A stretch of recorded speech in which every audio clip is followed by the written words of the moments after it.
Muitas pessoas estão questionando sobre o que pode ter causado essa explosão trágica que aconteceu em Palotina, principalmente porque nós estamos aqui em uma região em que é grande, né, a quantidade de empresas desse porte de armazenamento também de grãos. A dúvida é saber qual é a escala de risco que isso acontece.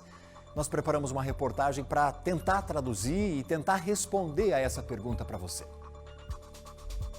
A explosão de um silo de grãos da cooperativa Cevalha, em Palotina, na última quarta-feira, trouxe para discussão os riscos que trabalhadores enfrentam diariamente. Essas estruturas, geralmente de concreto ou metálicas, armazenam os grãos e pode variar de formato conforme o volume de produção. Ali, passam por um processo de secagem para garantir o nível de umidade definido pelo mercado nacional.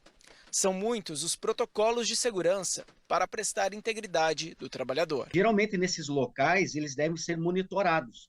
Tá? Toda empresa deve monitorar esses locais por conta de que a poeira existente nesses locais pode se tornar explosiva. Deve-se ter cuidados nesses locais para pessoas entrarem, principalmente manipular equipamentos dentro desses locais. Se essa área é uma área classificada, e provavelmente deve ser, quem entrar nessas áreas só pode portar equipamentos anti-explosivos, né, que não gerem explosão. Inclusive celulares não podem ser utilizados nesses locais por conta também desse risco de explosão. Mas os riscos oferecidos são grandes. E essa questão que muito provavelmente foi a causa desse acidente em Palotina, que é a questão da atmosfera explosiva por conta dessa poeira dos grãos. Então, eu poderia destacar para você como principais, nesse momento, esses riscos.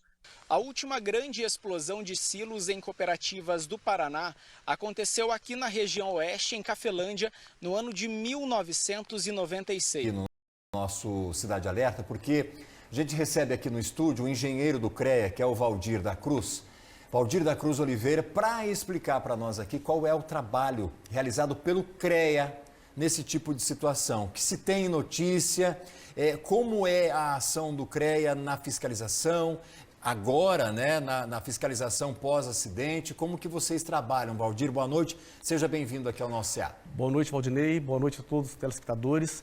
É o seguinte, Valdinei, o CREA esteve lá hoje, juntamente com seus engenheiros fiscais, seus facilitadores, né?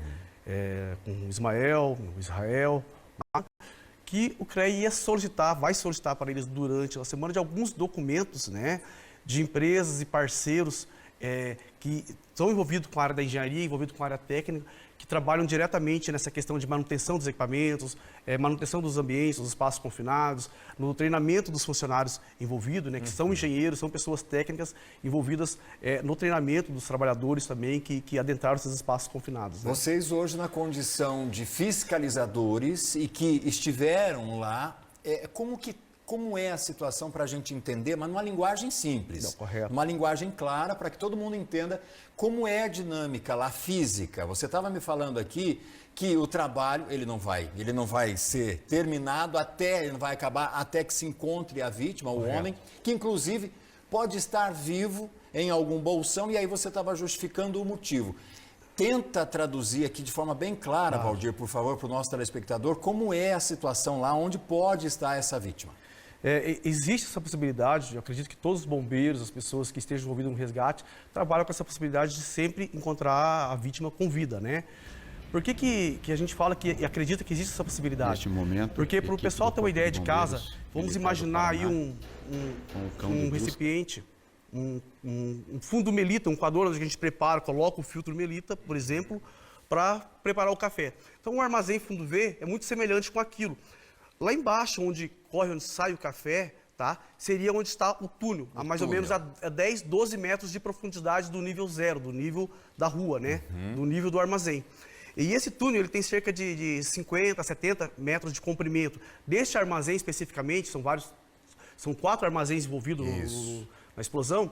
O armazém 4 e o armazém 3 principalmente, esse túnel deve ter algo em torno de 60, 70 metros, pelo que a gente constatou hoje, né? Já foram removidos, tinha aproximadamente 11 mil toneladas de grãos né? Já foram removidas uma grande parte, se avançou, enquanto a gente estava lá hoje pela manhã, já se tinha avançado mais de 27 metros dentro desse túnel, né? E esse túnel, como ele está a 12 metros de profundidade, eles são túnel com as dimensões consideráveis, uma pessoa caminha dentro, tem mais ou menos 2 metros por 2,5 metros de largura e 2 metros de altura. Então é possível que exista lá um bolsão de ar, uma condição que tenha favorecido esse trabalhador e ele... Se acredita, né? Não sendo lá o foco da explosão ou, de repente, a onda de choque não tendo sido forte naquele momento, naquele ambiente. Conversar com a Rafaela Chuinca, porque o ministro do Desenvolvimento Agrário e Agricultura Familiar, o Paulo Teixeira, vai estar em Palotina amanhã. A agenda foi confirmada para amanhã, né, nesse trabalho então, e a Rafa vai trazer as informações para nós. Temos já o horário que o ministro deve chegar aqui à nossa região, Rafa? Sim, já foi passado um cronograma que tudo indica que será da seguinte forma. Ele deve vir numa aeronave da FAB até a cidade de Cascavel, pousar por volta das 2 horas da tarde. E daí segue, então, de carro até a cidade de Palotina, aqui onde nós estamos. Essa visita e esse trabalho que deve ser realizado, segundo o que foi informado pela assessoria, deve ser algo muito rápido. Até o fim da tarde, ele já deve retornar para o estado de São Paulo, inclusive. Se nada mudar, deve ocorrer. O principal ponto nessa visita é principalmente entender a dinâmica de como tudo aconteceu e de que maneira agora, né, serão os próximos passos, principalmente por parte da cooperativa. Então deve ser dessa forma. A aeronave deve então pousar na cidade de Cascavel por volta das 2 horas da tarde e daí ele segue então de carro até Palotina para realmente fazer toda essa expedição. Ele deve vir acompanhado, é claro, com toda uma comissão para participar então dessa vistoria e também para entender como aconteceu toda essa dinâmica e os próximos passos aí dessa situação, que é o que na verdade todo mundo também está aguardando, né, Valdinei? Certeza, é a representatividade aí do governo federal aqui na nossa região diante da gravidade, né, dessa explosão, desse caso. Obrigado, Rafa, mais uma vez pela participação. E eu aproveito aqui, Valdir, para questionar você, para a gente fechar aqui a tua participação, sobre como fica daqui para frente, né? Porque a gente sabe que nós temos várias cooperativas que trabalham nos mesmos moldes. O que o CREA Paraná, o que os órgãos competentes precisam agora se atentar para que tragédias, situações como essa, não voltem a acontecer e, né, vitimar tantas pessoas assim? Valdinei, essa é uma pergunta muito importante. Se a gente for analisar, não existe lado bom numa tragédia dessa, né?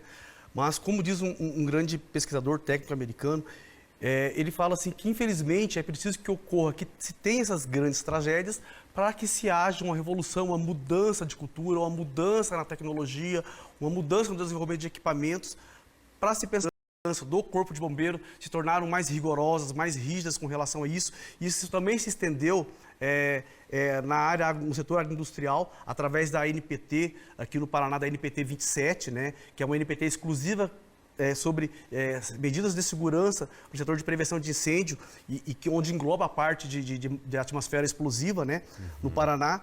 Eu acho que muda em todo. Os profissionais começam a ficar mais atentos à questão, a buscar outras saídas, outras alternativas para se evitar isso.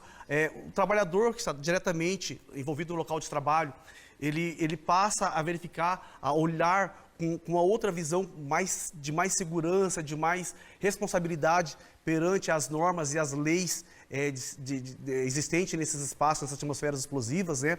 O empregador, ele passa a olhar com um certo olhar de cuidado mesmo, de investimento, passa a ver a segurança como investimento, né? Os órgãos fiscalizadores, os órgãos ambientais passam adotam uma postura de mais responsabilidade, de maior cobrança em cima de todos os profissionais e as empresas que trabalham nesse segmento. A gente lamenta que 8 pessoas tenham que morreram aí, acabaram morrendo para que isso fosse repensado e algumas técnicas, algumas normas revistas. Mas, enfim, é parte do processo, a gente está aqui e nesse momento cabe contar o que está acontecendo e ouvir especialistas.